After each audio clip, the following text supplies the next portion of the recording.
Hello mga bi! Kamusta kayo?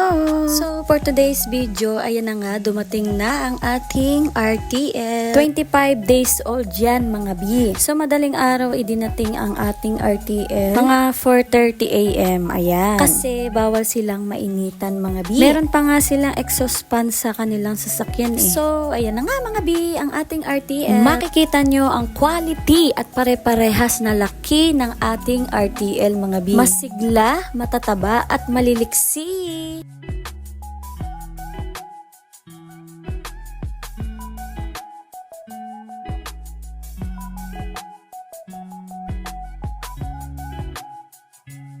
At inilalagay na nga ang ating RTL sa ating cages. Dahan-dahan at mano-mano ang paglalagay nito.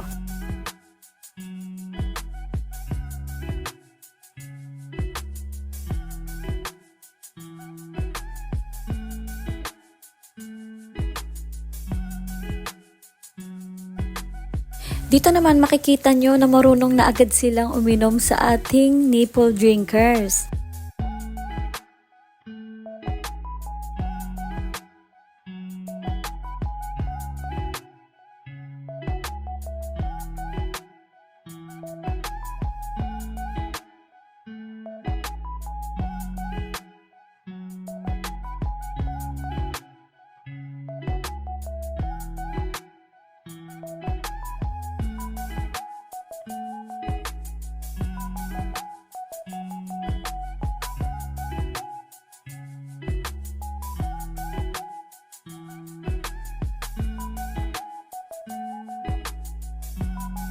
So, ayan na mga bi, tapos na nating ilagay ang ating RTL sa ating mga cages. Quail starter feeds nga pala ang aming ipinapatoka muna ngayon. Tapos, kapag 20% na ang egg production, saka kami maghahalo ng pautay-utay ng layer. So, yun lang mga bi. Salamat sa pagsama. Sa susunod ulit. Bye!